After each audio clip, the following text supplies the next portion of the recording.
So, what's going on? I go by Halfwise online. I just wanted to talk about my transition from being like agnostic, believing that there's a God but not really understanding what it is, but kind of like feeling it, to why I am actually a Christian now, who believes in Jesus Christ. Not only believes in Jesus Christ, but has a weird knowing of Jesus Christ. Like I've met him, and I'm going to be explaining this um, using like the mind and thought. Like, how do you perceive God? Like, how do you know that God exists? Like how does someone truly know in their soul that it exists, and it's not just like a faith thing? And I'll explain how I came to like know that God was real. I was homeless in California when I was 18. It was like 2012, and I was bouncing around. I was in a hardcore band, post-hardcore band, and I was meditating at a friend's apartment. And while meditating, like I hear this word, and it's Enoch, Enoch. And at the time, I was atheist, and I had no understanding of any type of biblical text. I've never heard the word Enoch. It was never in my vocabulary. I never even heard anyone mention the word. So I looked it up, and I didn't. I looked up just the word, and I realized that it existed, and it had something to do with like watchers and biblical texts. And I didn't read into it too much, but it was like a sign to me. And over the next couple weeks, I started to like hear this presence in my head, and it was like thoughts, but they weren't my thoughts because there were things that I've never heard before or never perceived as like a reality. What are you doing? Okay. Uh, and it would teach me things about like the human instincts, like how humans manipulate their reality, and like how is it possible for someone who isn't attractive to have a personality that will make someone like them, as an example. And it had something to, and it was telling me that it's all about emotional manipulation and energy exchanging between humans.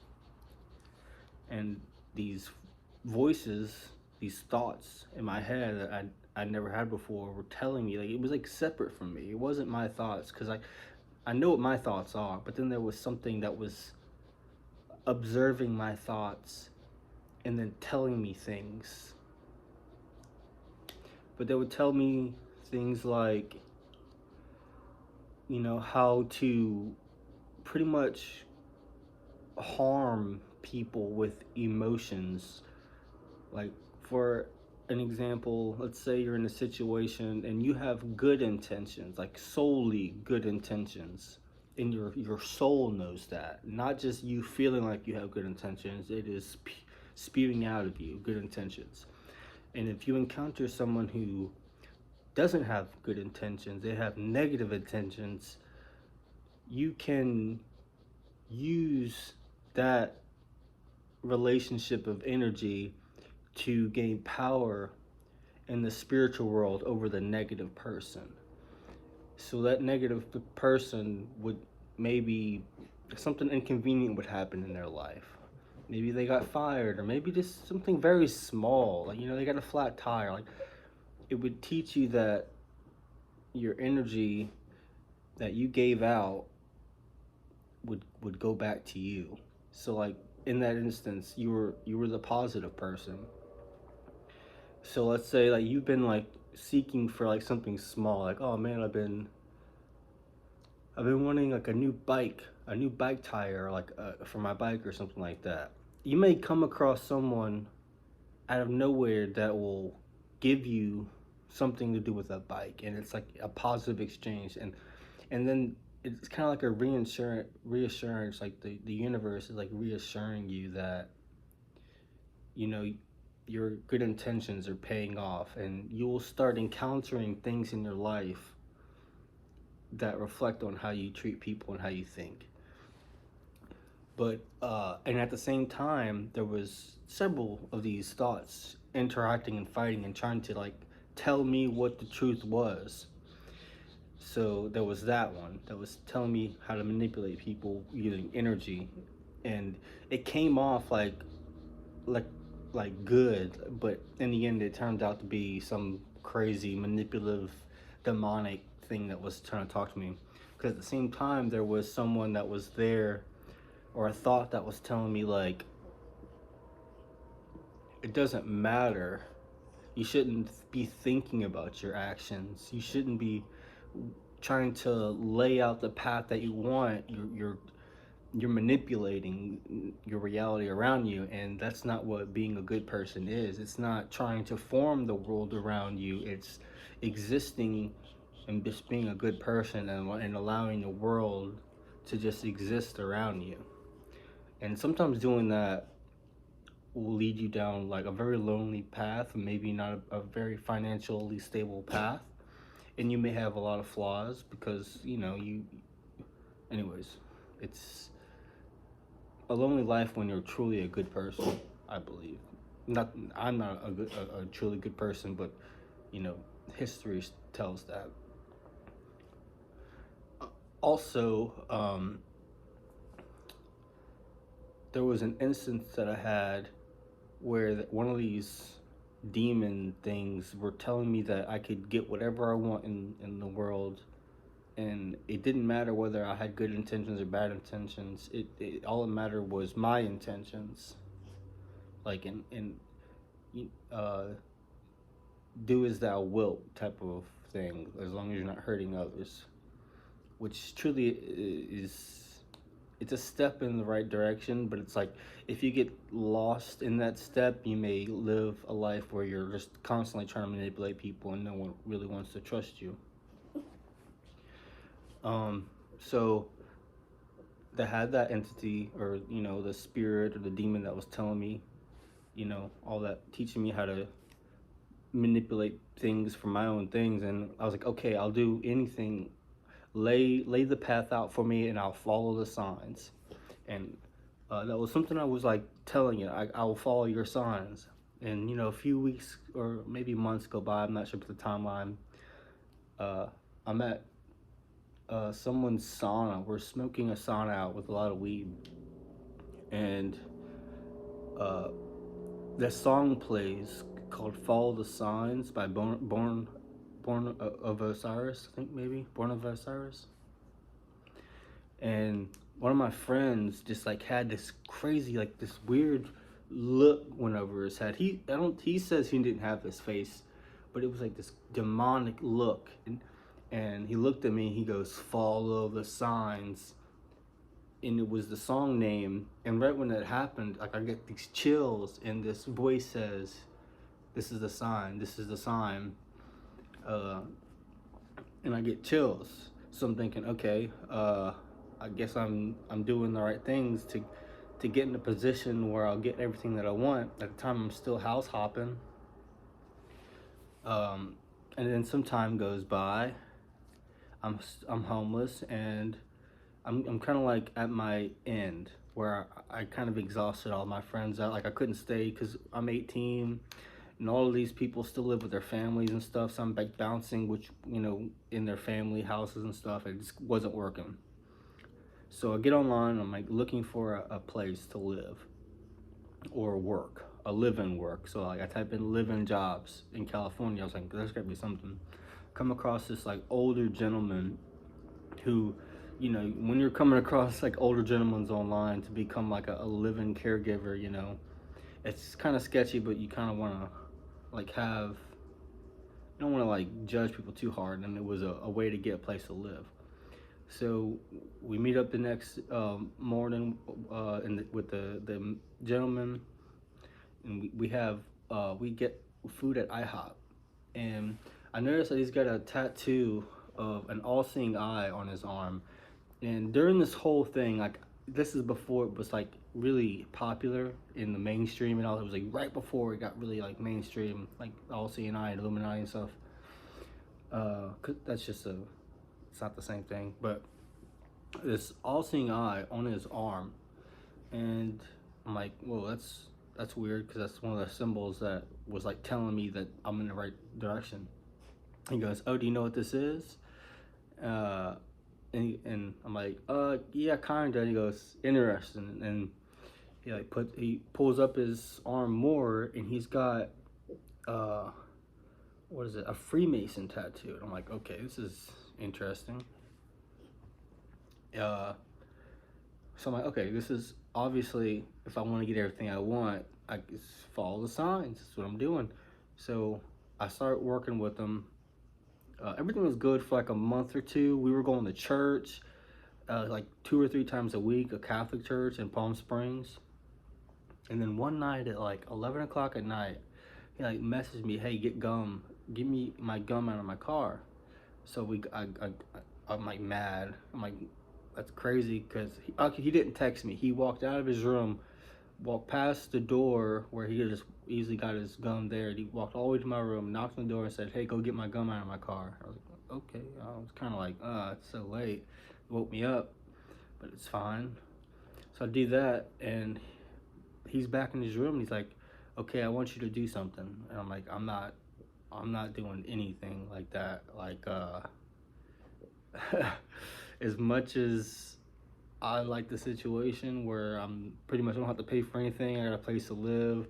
Like things seem to be heading in the right direction. I'm in music classes because what I wanted, everything that I wanted was to be a musician, and that happened to be the thing that when I started living with him, he's a Jewish guy who has connections in the music industry, and he was. I was taking vocal classes and stuff. He's paying for it, and so he's like, "Oh, I'm sorry I asked for that." Uh, I was like, "Yeah, if you ever do that again, like I'm just gonna have to leave." So like a month goes by, or maybe it's like 3 weeks goes by, and so this is an older gentleman. You know, he's disabled, so I had to give him like body massages, but it wasn't ever weird. The only time it was weird was that one time he said something like when he asked to get gum, but then I guess he finally got the guts to say something or ask for something again, and he asked me to touch his his genitals. He said that his therapist said that, or his physical therapist said that it needed to be done, and I'm like, absolutely not. And I hear this voice in my head, and he said, you said that you would do anything to get what you want, and if you want to get everything you want, you gotta do exactly what everyone else does and follow the signs and play along, and you'll get it. And in that moment, I had this like, God was like, see, now you know how real it is. You asked for all this. You put yourself in this situation. You asked for this. And I was like, oh my God. Uh, and I left. I said, I'm getting out of here. He tried to take my EBT card for food or SNAP card or whatever in California. He tried to take my ID. He tried to take my cell phone. I gave him my cell phone back, even though I had technically worked for it over the period of time. And when I was going to leave, there was a guy that lived there that was younger than me, who had been living with him since he was like 14 years old, obviously getting assaulted. And he got the courage to leave, and he dropped me off at a gas station, and then he messaged me later on and said, thank you so much, I've been trapped for years. And it dawned on me that it doesn't matter how hard of a bad place you put yourself, in the end, if you have good intentions, those bad decisions can sometimes save people's lives and get them out of a really bad situation. So instead of sitting there and dreading about the choices that I made and the choices that I took to get in the position that I was, instead of dreading all that, I was like, wow, if none of that would have happened, this guy would still be there getting abused, and that would be it. So I started believing in God. And I didn't really understand Jesus yet. I didn't quite read the Bible and all that stuff, but immediately I go to stay. I ended up miraculously, I don't know how, staying at a person's house who does work for a church for free, like every single weekend. And it was one of my old band members' families, but they took me in and let me work with them and do free work at a church, and I got so connected. And this isn't even when I became believing in Jesus. Like, this is just seeing how everything is connected when you have like good love and the idea of God watching you and observing you. And at the same time, I still have all these bad demonic entities trying to manipulate my mind and push me in a bad way and block me from seeing the truth of Jesus. I'm gonna skip ahead pretty much to the point where I was like, okay, Jesus, that's real, and it's not even a single moment. It's like I knew he was real because I don't know. There was something in me, I guess, from my younger days that I remembered, and that's like anytime when I was at church and we started singing about Jesus, I would break down and cry. And it wasn't from sadness, and I didn't know what it was, and it wasn't God. It was Jesus that I was break down and cry about. It was like knowing that someone had the opportunity to complain and be rightfully correct in it, and to lash out, and to just take it all, feel it all, experience it all mentally, in his head, physically. You know that Jesus was just talking to God in his head the entire time, fighting, but it never showed in his physical form. You know that it's just,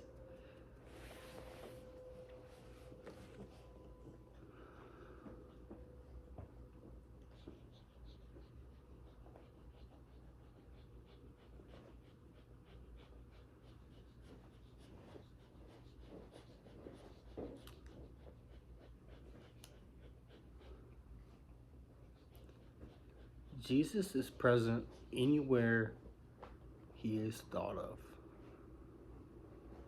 He didn't ever leave. He's still present.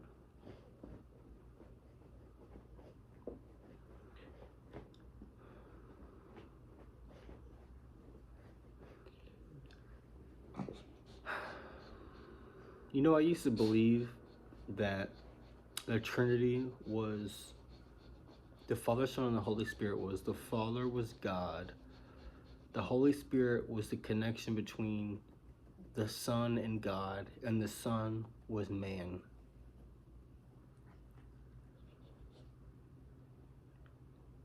And I don't believe that. And I used to genuinely believe that so much. And I would tell pastors that, because I didn't understand and see Jesus, and now I do. And I may not have even expressed how I became a knower of Jesus,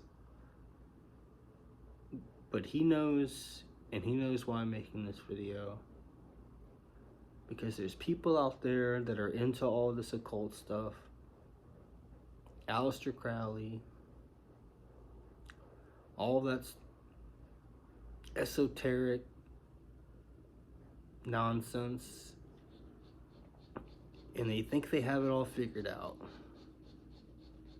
And maybe if they see this, they realize that, okay, maybe this is just the beginning of my enlightenment with God, and maybe I should keep searching instead of automatically assuming that I've got it all figured out. Because at the end of the day, there's nothing that I can say that'll make you have that voila moment and know Christ. But there's some that think that they're stuck at the truth, but they're not. And that's why I name myself half wise, because I was very half wise, and I will remain half wise because I will never know the truth. I will only be searching for the truth. But I do know that God and Jesus and the Holy Spirit are 100% real. And if you decide to put that in a box and not look at it, then I pray that you decide one day to open that box up and try to see the truth. I don't want to bash any other religions, no other Abrahamic religions. I don't want to say anything bad about it. But I will say we all believe that there is a Messiah. Some believe he's God, and some believe he never came yet. But if he did come yet, if he has come, and you missed it, you still have an opportunity to pray and to ask God for the opportunity to meet Christ and see what all of us Christians see. God bless.